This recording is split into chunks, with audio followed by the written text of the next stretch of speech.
kasih ketua kelas yang sudah memimpin dan sekaligus membuka pembelajaran hari ini. Sebelum pembelajaran kita mulai, saya akan melakukan presensi terlebih dahulu. Ada yang tidak hadir ketua kelas hari ini? Nikolas, izin ya.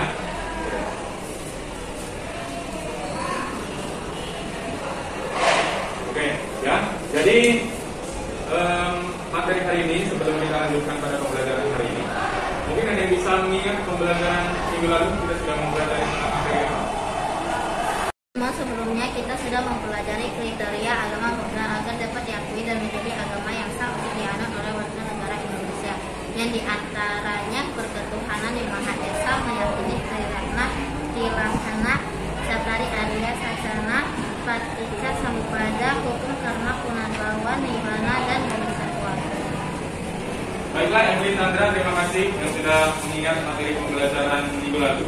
Ya, untuk selanjutnya pada pertemuan kali ini kita sudah beralih ke bab baru. Ya, kita pada kesempatan kali ini sudah masuk di bab baru, yaitu di kelompok umat Buddha.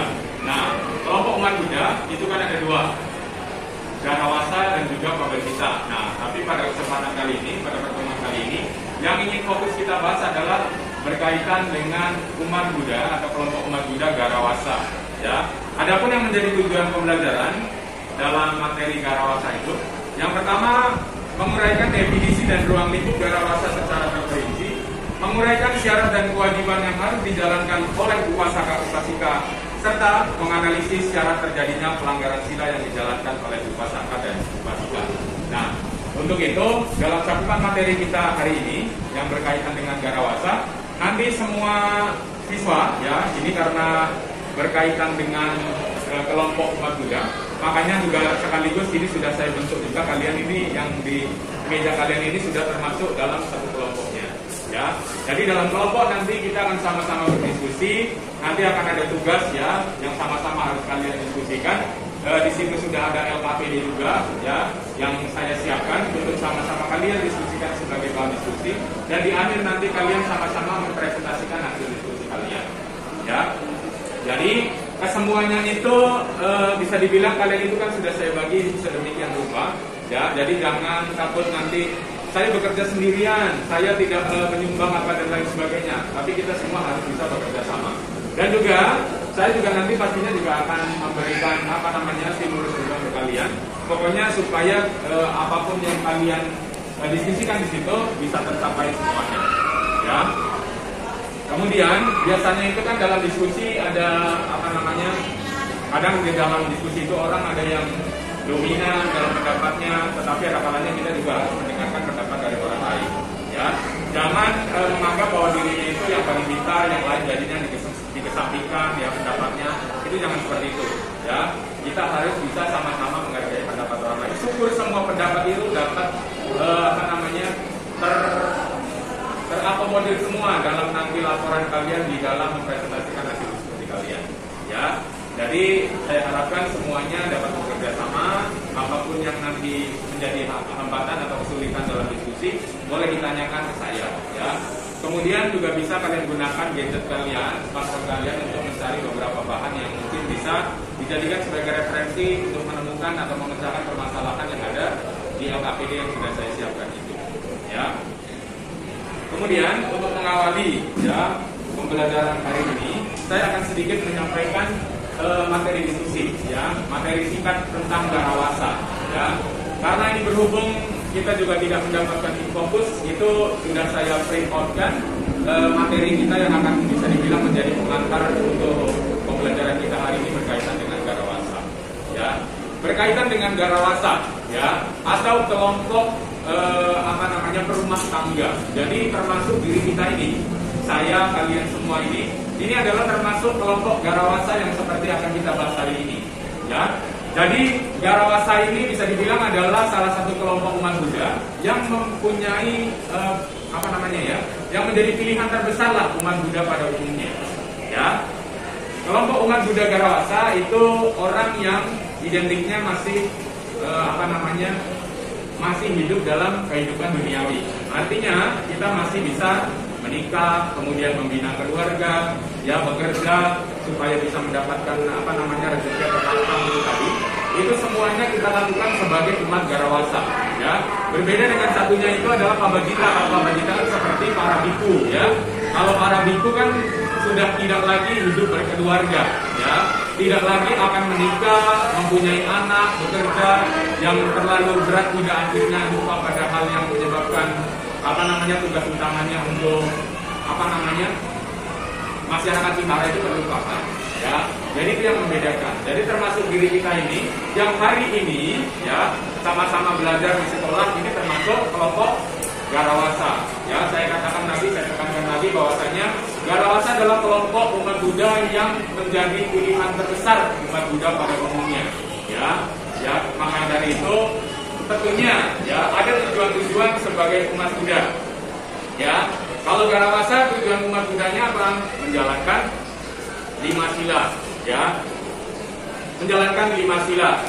5 sila itu adalah untuk tidak membunuh, tidak mencuri, kemudian tidak berbuat asusila, tidak berbohong atau berdusta, dan tidak mabuk-mabukan yang dapat menyebabkan lemahnya kesadaran. Itu adalah 5 sila yang harus dijalankan oleh umat Buddha, ya, kita sebagai kelompok garawasa.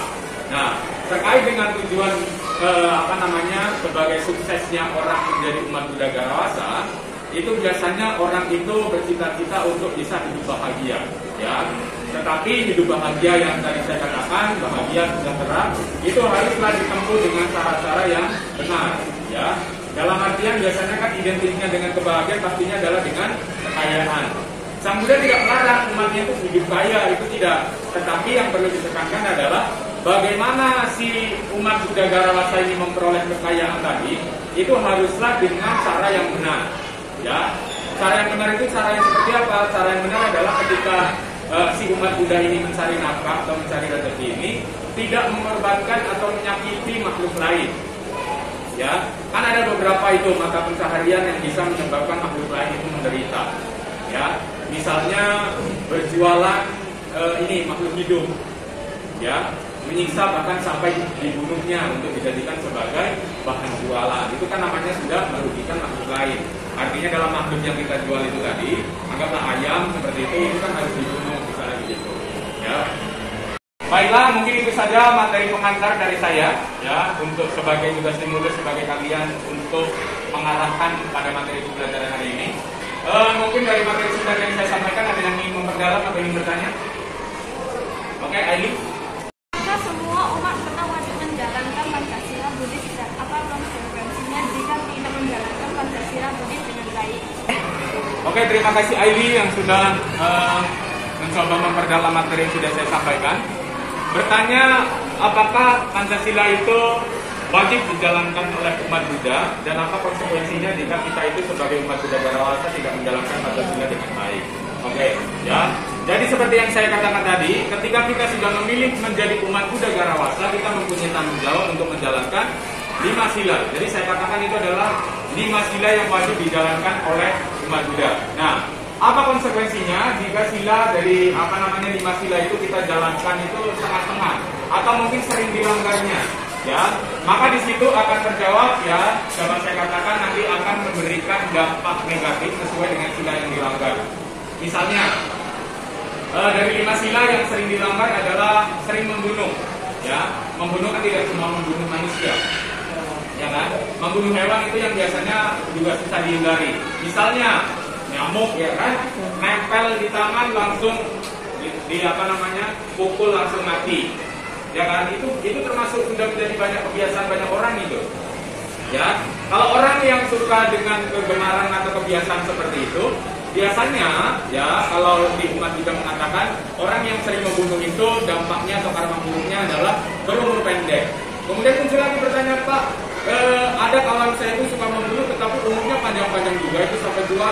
Nah, karena diketahui bahwasannya yang seperti hukum karma kita pelajari sebelumnya, bahwa karma yang kita lakukan di kehidupan saat ini kan tidak mesti berbuah di kehidupan saat ini juga, ya. Bisa saja di kehidupan ini kita sering membunuh tapi umur kita panjang, belum tentu di kehidupan selanjutnya kita masih diberi umur panjang, ya.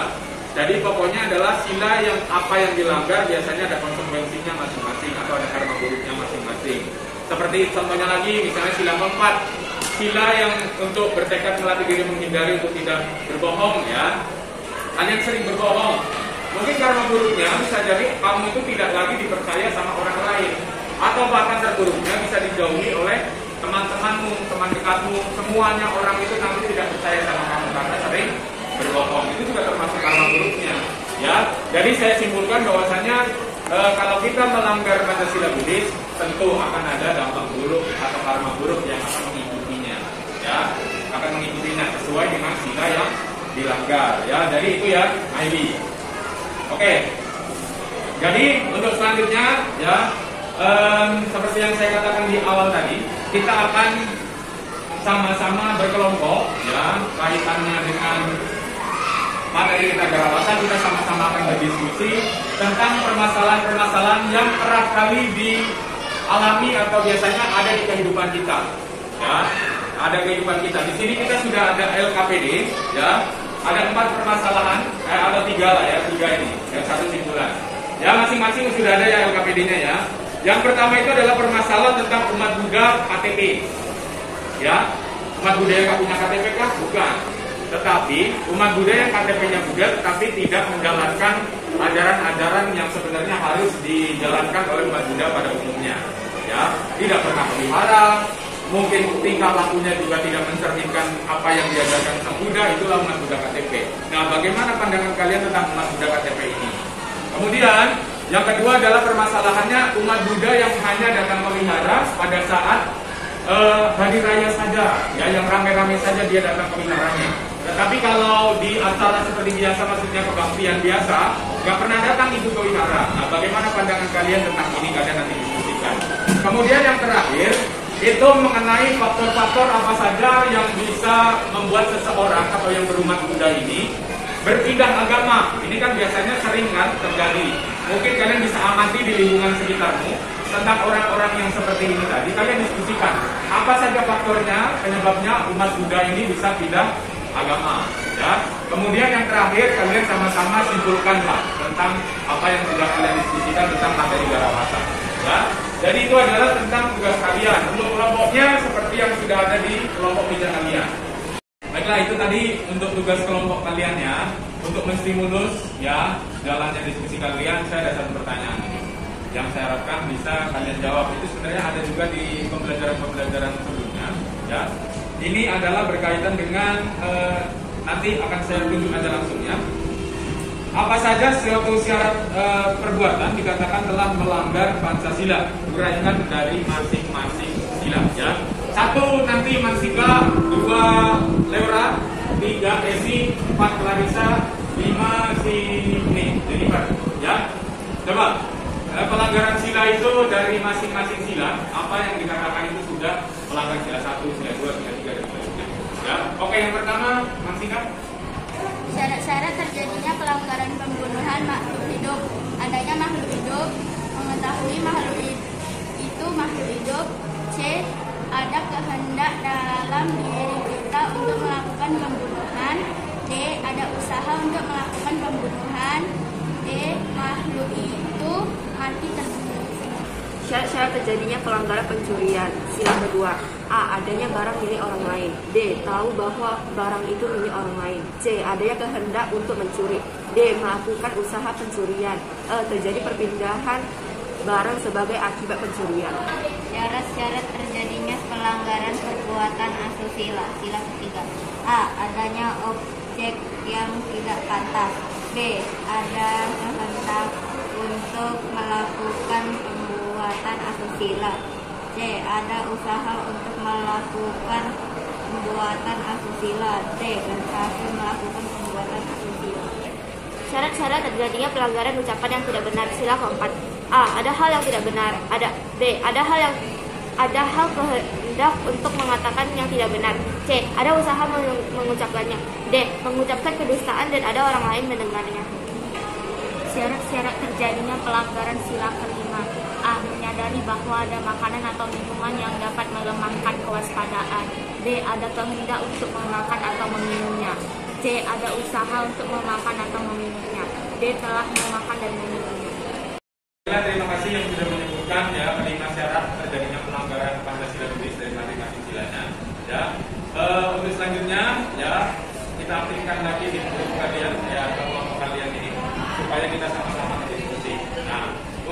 sebagai sumber diskusi itu di WA group sudah saya kirimkan link itu juga. Itu sebagai salah satu sumber diskusi kalian juga. Ya, artinya di situ ada beberapa poin penting yang bisa menjawab dari pertanyaan kalian. Ya. Ya, jadi link YouTube ini sebagai salah satu sumber referensinya. Kemudian saya harapkan itu semua anggota kelompok dapat aktif ya, mencari. Ada yang mungkin mencatat, ada yang mencari dari sumber lain, ada juga yang dari handphone, smartphone itu semuanya saling dikumpulkan data-datanya. Ya, jadi jangan ada yang nganggur. Saya pantau dari sini dan juga kalian itu sama-sama bekerja sama. Semua ide harus tertampung di situ. Ya, makanya keaktifannya harus bisa terjaga di situ. Ya, itu. Ya, sama-sama kalian sudah diskusikan materi tentang Garawasa sesuai dengan LKPD yang kalian sudah saya siapkan di situ. Jadi sekarang tibalah saatnya untuk kalian mempresentasikan hasil diskusi kalian. Ya, untuk yang pertama kelompok 1. Ya, silakan siapa yang mempresentasikan kelompok 1 dipersilakan. Ya. Menurut presentasi kelompok kami, permasalahan 1, umat Buddha KTP hanya mengaku beragama Buddha tapi tidak menjalankan norma atau nilai-nilai yang wajib dijalankan oleh umat Buddha. Menurut hasil diskusi dan pengamatan kelompok kami, umat Buddha KTP tetap ada di sekitar kita. Hal ini bisa terjadi karena beberapa kelompok masyarakat yang berpandangan tidak memiliki kepercayaan tentang adanya suatu agama. Namun, karena mereka harus memilih salah satu agama resmi yang ada di Indonesia seperti yang diamanatkan dalam ideologi Pancasila dan Undang-Undang Dasar 1945, maka sebuah negara Indonesia harus memilih salah satu agama, sehingga dalam prakteknya kelompok masyarakat yang memiliki latar belakang tersebut tidak akan dipengaruhi untuk menjalankan nilai-nilai agama yang dipilihnya. Karena mereka memiliki agama hanya sekedar agar data agama di KTP terisi. Permasalahan kedua, umat Buddha yang hanya datang ke wihara apabila ada perayaan hari raya.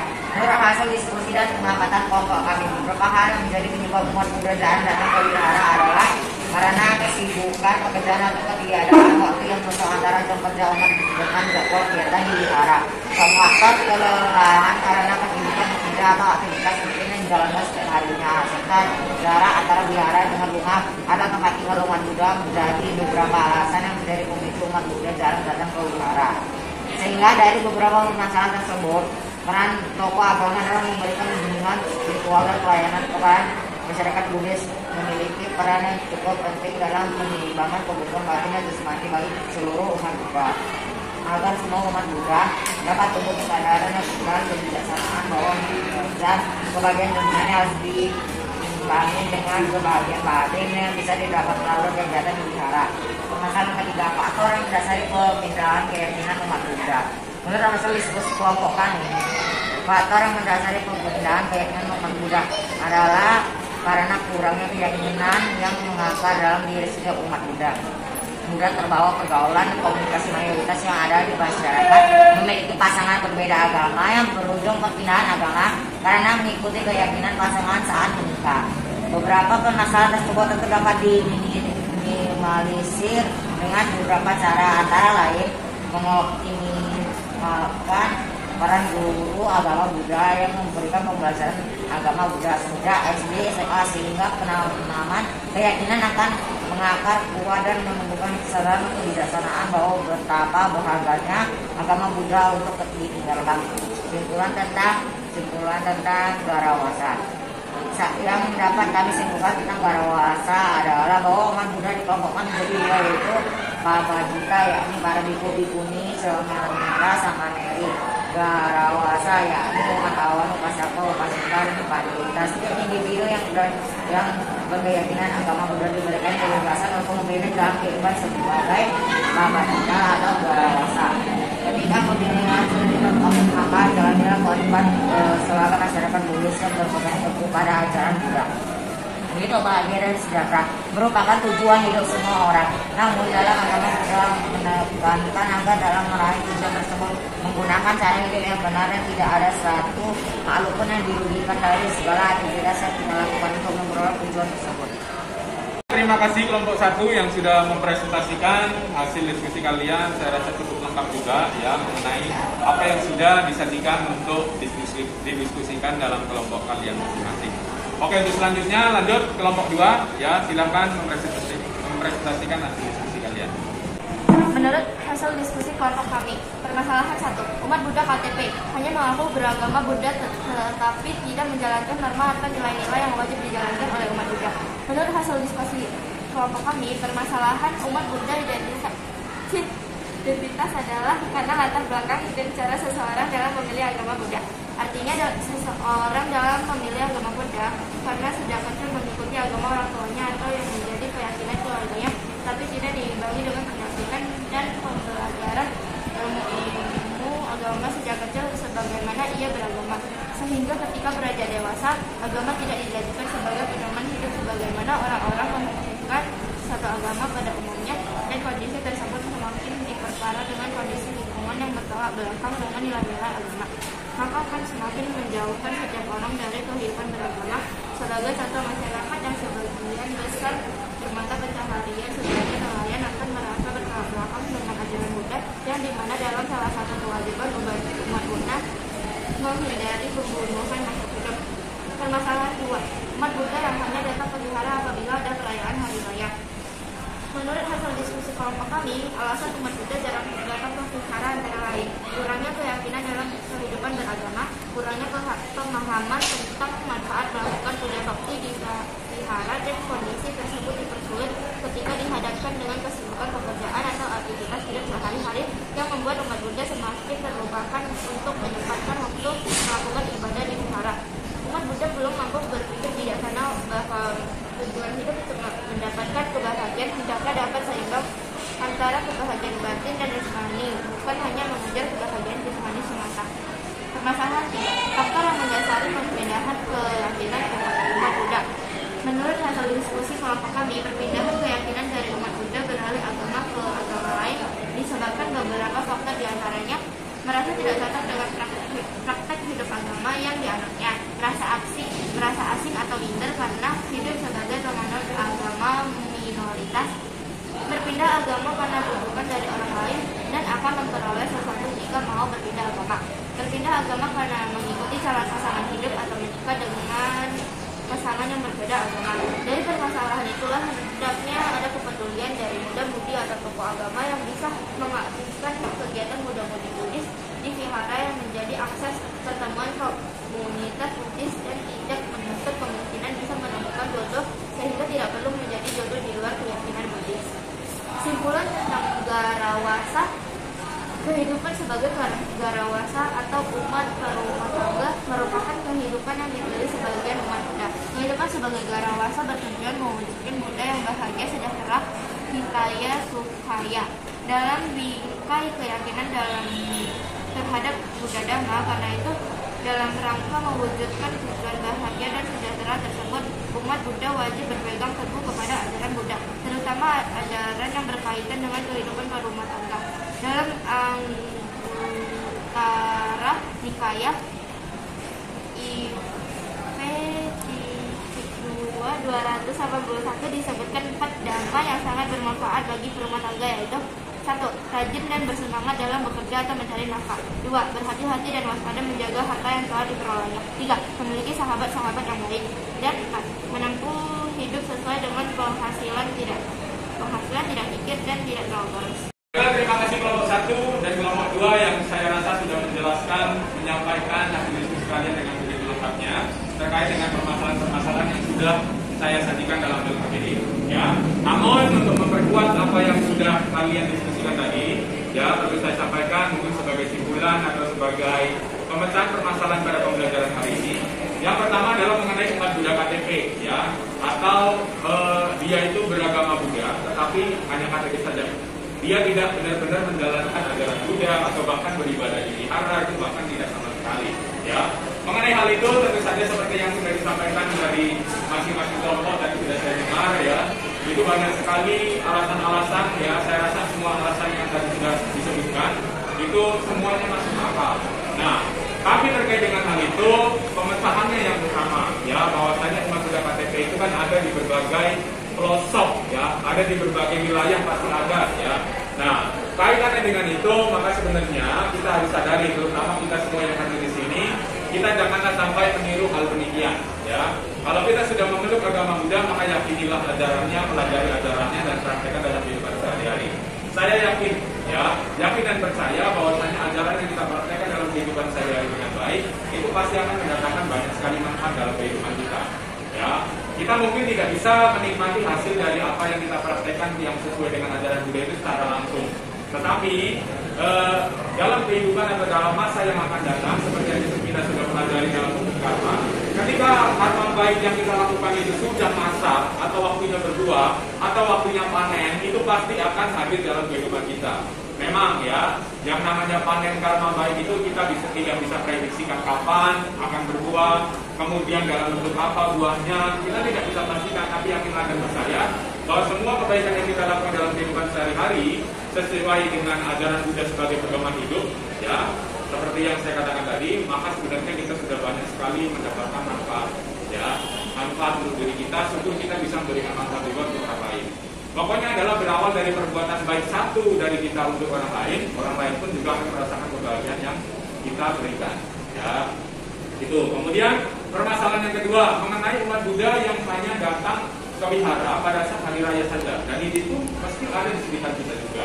Ya, itu tadi sudah disebutkan juga, kayak misalnya karena kesibukan, ya, pekerjaan, kemudian jarak tadi saya dengar juga ya, mengenai jarak rumah dengan wihara, sehingga malas sekali datang ke wihara dan mungkin hanya menyempatkan waktu sepanjang tahun hanya 1-2 kali saja ketika wihara sedang ada acara besar atau hari raya.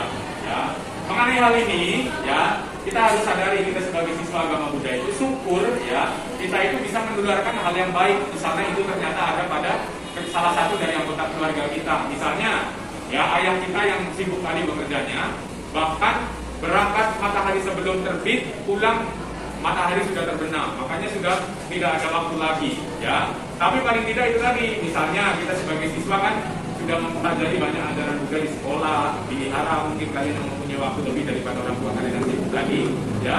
Kalian itu bisa mendapatkan apa namanya?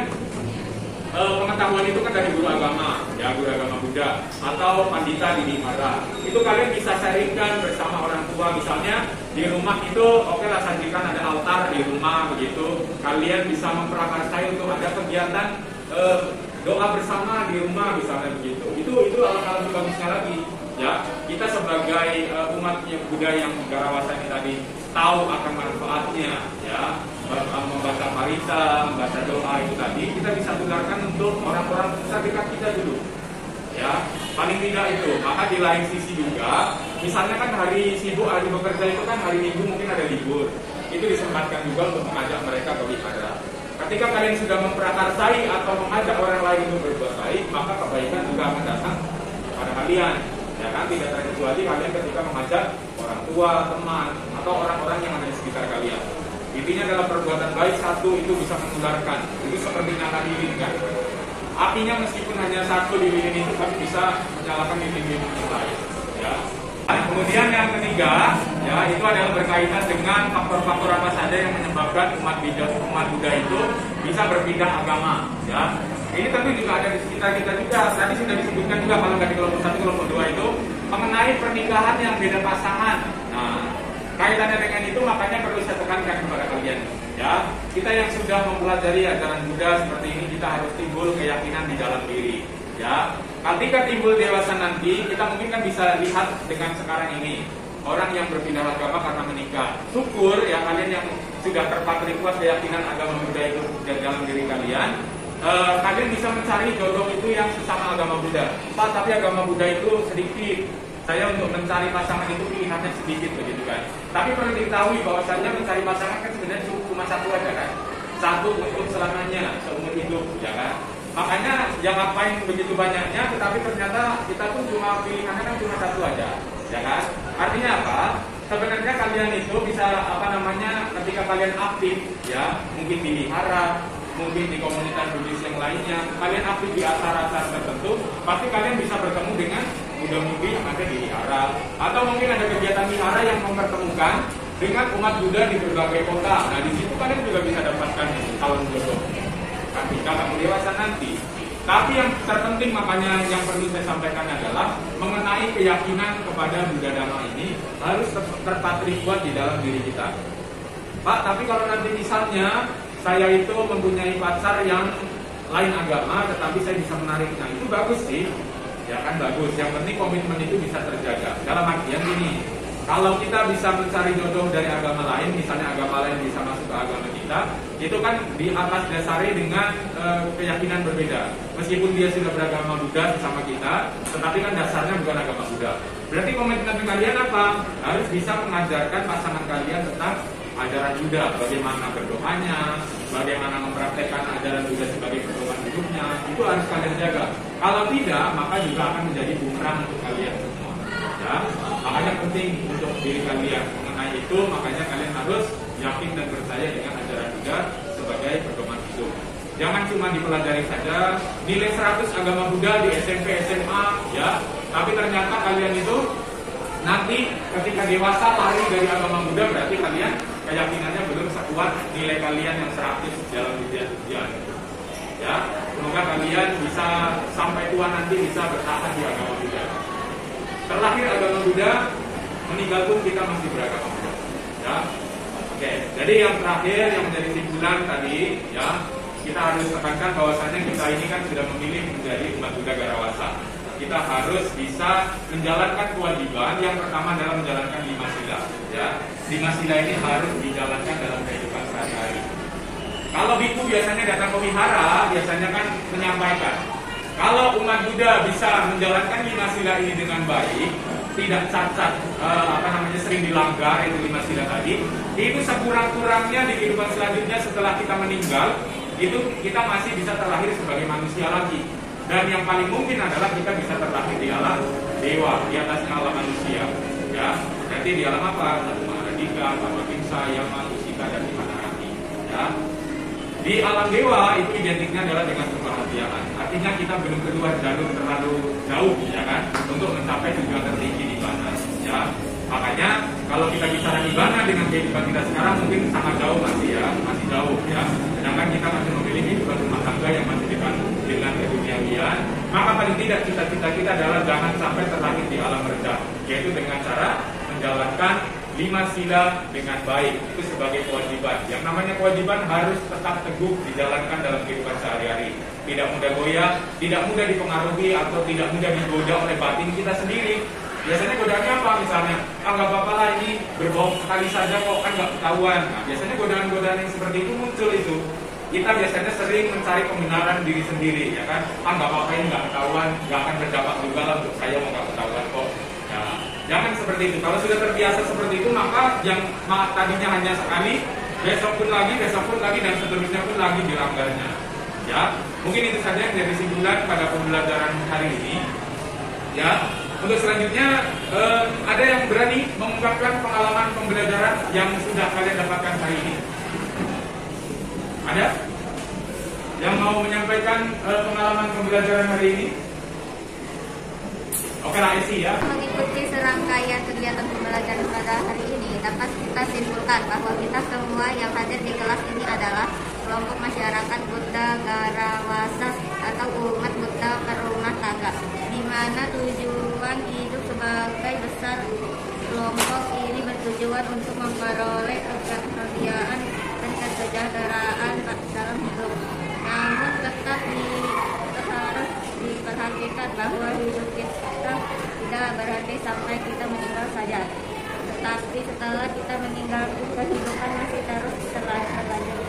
Dalam proses punarbawa berarti artinya semua perjalanan hidup yang kita lakukan dalam kehidupan sebelumnya akan dipertanggungjawabkan dalam kehidupan selanjutnya sebagai buah karma yang akan terus berbuah sepanjang nibbana sebelum tercapai. Sehingga yang terpenting dalam kehidupan kita harus bisa menjadikan kebahagiaan batin dan jasmani agar kebahagiaan yang kita dapatkan masih bisa kita nikmati dalam kehidupan dan kelahiran selanjutnya. Terima kasih Asyang yang sudah menyampaikan pengalaman pembelajaran hari ini. Ya, saya rasa sudah begitu lengkapnya pengalaman pembelajaran hari ini sudah disampaikan dengan begitu lengkap. Tapi harapan terbesarnya saya adalah apa yang kita pelajari hari ini berkaitan dengan Garawasa itu adalah kurang lebihnya kita membicarakan diri kita sendiri sebagai umat Garawasa. Untuk itu, ya, hal-hal lebih bagusnya kita sama-sama menjaga, sama-sama mengingatkan, ya, sama-sama bisa saling berbuat baik dalam kehidupan sehari-hari. Ya, saya ucapkan terima kasih pada kalian semua yang sudah aktif dalam pembelajaran hari ini. Kemudian kalian sudah berdiskusi, menyampaikan materi dengan begitu lengkapnya. Saya rasa pembelajaran hari ini mempunyai banyak sekali makna apabila kita itu dapat mempraktekannya dalam kehidupan sehari-hari. Ya, untuk materi selanjutnya, ya, karena kita waktu sudah habis, ya. Materi pada pertemuan selanjutnya adalah masih yang kedua, ya, berkaitan dengan maba kita atau kehidupan para ibu, ya. Bagaimana kehidupannya, apa tugasnya, apa tanggung jawabnya para ibu akan kita diskusikan pada pertemuan selanjutnya. Mungkin itu saja yang dapat saya sampaikan pada pertemuan hari ini. Apabila ada unsur kata yang kurang berkenan, saya mohon maaf. Dan akhirnya saya ucapkan sampai sana bawa tutup kata. Semoga semua makhluk hidup berbahagia.